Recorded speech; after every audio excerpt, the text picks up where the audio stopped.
السلام علیکم دوستوں. آج کچھ ذکر ہو جائے کہ کس طرح 22 اپریل کو پہلگام میں دہشت گردی کے واقعے کے بعد سے لے کر آج تک بھارت نے جو نئی حکمت عملی بنائی ہے پاکستان کو بقول ان کے سبق سکھانے کی، اس میں اب ایک فیصلہ ہوا ہے نئی دلی میں اعلیٰ ترین سطح پہ کہ پاکستان کی جو مالی لائف لائن ہے، یعنی جو قرضے اور گرانٹس حاصل کرنے کا ایک ذریعہ ہے پاکستان کے پاس، وہ ورلڈ بینک ہے، خاص طور پہ IMF ہے. اس کو کس طرح اس سے فائدہ اٹھایا جائے پاکستان کے خلاف، پاکستان کی امداد روکنے کے لیے. اور جو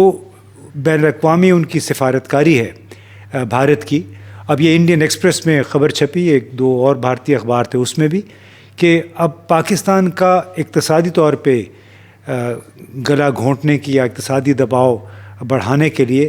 اب بین الاقوامی سطح پہ بھارت سرگرم ہوگا. اس کے مالی اور اقتصادی مفادات کو نقصان پہنچانے کے لیے ہو سکتا ہے چھوٹا موٹا کوئی حملہ بھی کر دے بھارت، لیکن جو بڑی اسٹریٹجی ہے وہ ہے کہ کس طرح پاکستان، جو کہ پہلے ہی ایک لحاظ سے اقتصادی مشکلات سے گزر رہا ہے، اس کے مالی اور اقتصادی مفادات کو نقصان پہنچایا جائے اور اس کو مجبور کیا جائے بقول بھارت کے اپنی پالیسیاں تبدیل کرنے پہ. خاص طور پہ جو بھارت کی یہ شکایت ہے کہ جی یہاں سے دہشت گردی کی پشت پناہی ہوتی ہے بغیر کسی ثبوت کے. آج تک یہ ثابت نہیں کیا جا سکا اور بلا ثبوت کے براہ راست ایک ریاست کو، یعنی پاکستان کو نشانہ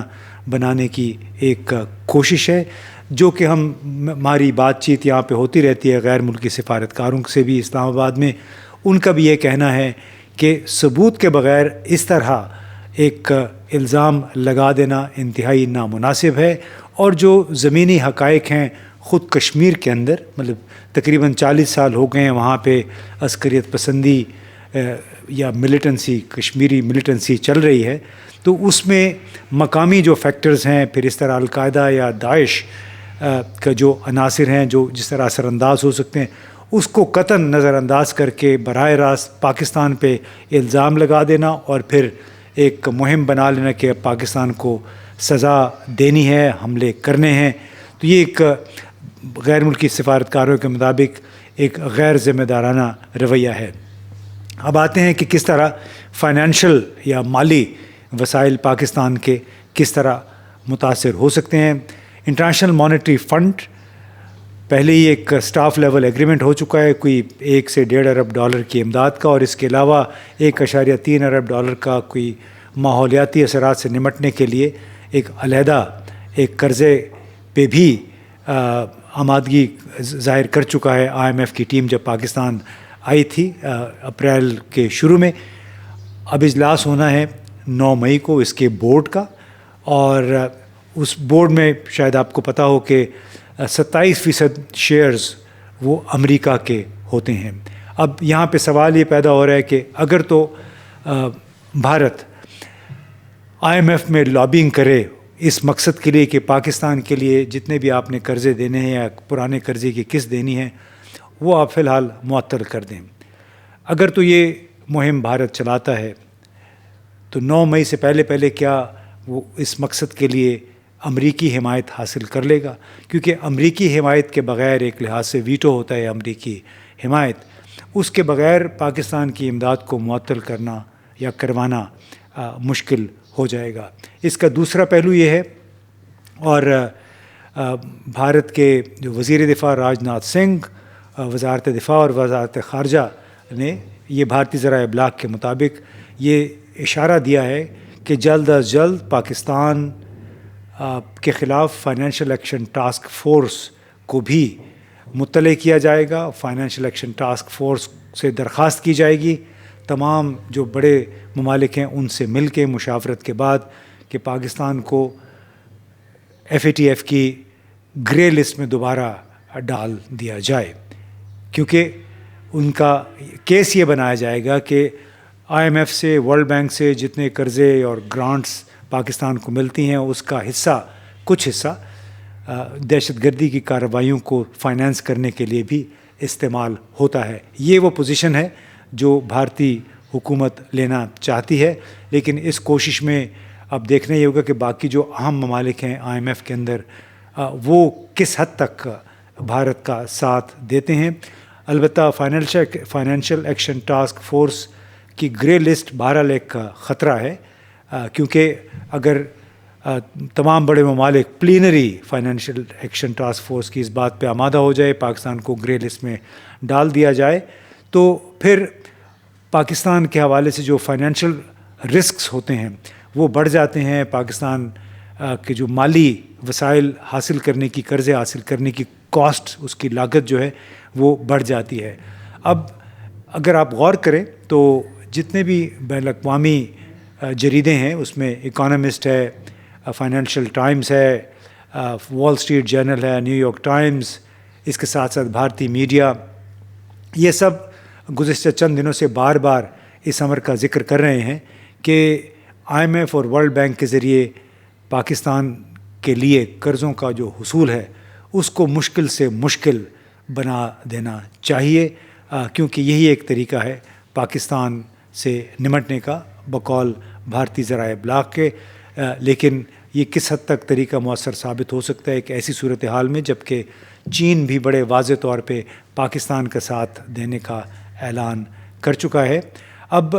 جن جرائد کی میں نے ذکر کیا، یعنی اکانومسٹ، وال اسٹریٹ جرنل، فائنینشیل ٹائمز، یہ میں نے اس لیے کیا کہ جب 22 اپریل کو پہلگام کا دہشت گردی کا واقعہ ہوا تو اس کے چند گھنٹوں کے بعد امریکی دانشور ہیں think tank Woodrow Wilson centre کے ساتھ وابستہ مائیکل کوگلمن، تو اس نے ایک ٹویٹ کیا، اور ٹویٹ میں اس نے یہ اشارہ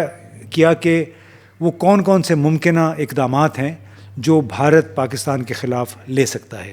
تو اس میں انہوں نے نمبر 1 پہ لکھا کہ بھارت انڈس واٹرز ٹریٹی یعنی سندھ طاس معاہدے سے دستبردار ہو سکتا ہے. نمبر 2 پوائنٹ اس میں یہ تھا کہ بھارت واگا بارڈر بند کر سکتا ہے. تیسرا اس نے لکھا کہ بھارت اپنا سفارتی عملہ پاکستان میں کم کر سکتا ہے، سفارتی جو تعلقات ہیں ان کو ڈاؤن گریڈ کر سکتا ہے. پھر یہ 22 اپریل یعنی ابھی امریکہ میں 22 اپریل ہی تھی، لیکن اس کے پھر چند گھنٹے کے بعد جب بھارت میں 23 اپریل شروع ہو گئی اور وزیر اعظم نریندر مودی اور ان کے ساتھیوں نے امیت شاہ اور راج ناتھ سنگھ اور جے شنکر وزیر خارجہ ان کی ملاقاتیں ہوئیں، تو اس کے بعد جو فیصلے سامنے ہیں وہ وہی تھے جن کا ذکر مائیکل کوگلمن نے کیا تھا. یعنی پہلگام واقعے کے ہونے کے ساتھ ہی بھارتی سفارتکاروں نے انتہائی تیزی سے بین الاقوامی ذرائع ابلاغ میں اور جو تھنک ٹینکس ہیں وہاں پہ اپنے ممکنہ اقدامات کا چرچا شروع کر دیا تھا، اور وہ بالکل ویسے ہی ہوا جیسے کہ مائیکل کوگلمن نے لکھا تھا. اب جس انداز میں یہ بڑے برطانوی اور امریکی جرائد ہیں، New York Times, Economist, Financial Times, Wall Street Journal, اس میں بھی یہ لائن پکڑی گئی ہے کہ اب پاکستان کی فائنینشیل لائف لائن کو متاثر کرنے کی کوشش کی جائے گی، اور بڑے تواتر کے ساتھ اس کا ذکر ہے. اب انڈین ایکسپریس میں بھی یعنی یہ 2 مئی کو جمعے کے دن اس کا باقاعدہ ذکر ہو گیا ہے کہ بین الاقوامی سطح پہ اب یہ سرگرمی بھارت دکھائے گا. اب ظاہر ہے اس کے بڑے مضمرات ہیں، اور یہ بھی ہو سکتا ہے کہ قرضہ فی الحال مؤخر کر دے IMF، اور ساتھ ہی دوست احباب کی سفارش پہ پاکستان پہ ایک نیا پیمانہ، پاکستان کو ایک نئے پیمانے سے جانچنا شروع کر دے، ایک آڈٹ کا حکم دے دے. آڈٹ کیا ہے کہ پاکستان کے ساتھ جب بات چیت ہو رہی تھی IMF کی، تو انہوں نے کہا تھا کہ اپنے ہاں آپ کرپشن اور جو اینٹی منی لانڈرنگ اور گڈ گورننس ان سب کو ٹھیک کریں. ایک انڈیکس ہے جس کا ٹائٹل ہے کہ governance and anti corruption diagnostic index. اب ہو سکتا ہے کہ جب پاکستان اگر بھارت کامیاب ہو جائے اپنی کوششوں میں تو پھر پاکستان کے اوپر اس انڈیکس کا اطلاق کر دیا جائے، یعنی good governance anti corruption diagnostics index, اور اس کے تحت پھر یہ چیک کیا جائے گا کہ پاکستان نے کس حد تک کام کیا ہے منی لانڈرنگ کے خلاف، ٹیررسٹ فائنینسنگ کے خلاف، کس حد تک جو کرپشن کے ذرائع ہیں حکومت کے اندر ان کو بہتر کیا ہے. اور ظاہر ہے اگر اس امتحان پہ پاکستان پورا نہ اترا تو پھر جولائی میں میرا خیال ہے ایک رپورٹ آنی ہے پاکستانی کے حوالے سے. تو کیا اس کے باوجود پاکستان کو یہ جو 1-2-3 ارب ڈالر ملنے ہیں جو کہ ملنے چاہیے اگلے 3-4 دن کے بعد، تو کیا یہ مل جائیں گے یا جولائی تک اس پہ انتظار ہوگا، یا کیا قرضے دے کر اس کے باوجود پاکستان کے اوپر گورننس اور اینٹی کرپشن ڈائگنوسٹکس انڈیکس کا اطلاق کیا جائے گا یا نہیں. مشکل صورتحال ہے. آپ کو یاد ہے کہ جون 2018 میں بھی فائنینشیل ایکشن ٹاسک فورس نے پاکستان کو گرے لسٹ میں شامل کر دیا تھا، جس کے لیے پھر بہت کوششیں ہوئیں اور بالآخر 2 سال کے بعد اس کو نکالا گیا تھا. اب بڑی مشکل صورتحال ہے پاکستان کے لیے سفارتی سطح پر بھی، اگرچہ چین، امریکہ اور روس سب نے بھارت سے بھی یہ درخواست کی ہے کہ آپ کشیدگی کو کم کرنے کے لیے پاکستان کے ساتھ مل کر کام کریں. لیکن دوسری طرف یہ بھی دیکھیں، اور جو ہم نے پہلے بھی اس میں ایک ذکر کیا تھا کہ یہ پہلا موقع ہے گزشتہ 75-76 سالوں میں جب کہ چین نے بڑے کھل کر پاکستان کا ساتھ دینے کا وعدہ کیا ہے، بلکہ اعادہ کیا ہے. ان کے وزیر خارجہ وانگ یی نے ہمارے وزیر خارجہ اسحاق ڈار کے ساتھ اپنی ٹیلی فون گفتگو میں یہ یقین دلایا تھا کہ پاکستان کی علاقائی سالمیت کا بالکل تحفظ کیا جائے گا، ہم آپ کے ساتھ ہیں. لیکن پہلے میں یہاں پہ سنواتا ہوں آپ کو ایک چین کے ایک پروفیسر ہیں، پروفیسر گاؤ، اور انہوں نے ایک بھارتی چینل کے ساتھ گفتگو میں بڑی دلچسپ باتیں کہیں، اور وہ دلچسپ باتیں ایسی تھی کہ جس پہ پھر بھارتی ٹی وی کا اینکر کو دوبارہ کچھ سوالات بھی پوچھنے پڑے. تو پہلے آپ ذرا سنیں کہ یہ چینی پروفیسر کہتے کیا ہیں. Thank you very much for having me. First of all, the deterioration of the situation between India and Pakistan as we speak is a reason for great concern. These are two big countries, both armed with nuclear weapons, and over the decades they have fought many times. So this is the right time to call on both India and Pakistan to exercise the maximum restraint and seek a peaceful solution, because otherwise the consequence will be too much for either India or Pakistan to bear. Now, secondly, when you talk about terrorist attacks, you may know inside Pakistan there have been terrorist attacks against the Chinese nationals. And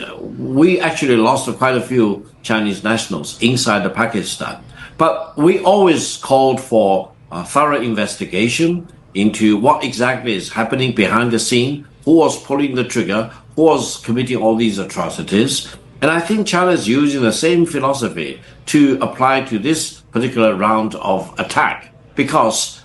the attack may be initiated by anyone rather than by the government of Pakistan. This is time for both India and Pakistan and all the other stakeholders to work very closely to get to the bottom of the situation, rather than allowing this attack to be the Professor trigger Gao, of last escalation. year when there were the Chinese CPEC projects that were attacked in Balochistan, and I saw the Foreign Ministry's statement, it did not mince any words. It certainly did not call Pakistan an ironclad brother in the aftermath of the attacks that killed Chinese nationals in Balochistan. The point is very simple. We need to call for impartial and complete and thorough investigation into the background of this attack before any country should seize this opportunity to use this attack as the trigger for escalation of tensions or even conflict between India and Pakistan. Now, the third point I want to add, please, with your permission, is that China and Pakistan are all-weather ironclad allies. No one should second-guess this alliance between China and Pakistan. China will always come to Pakistan's help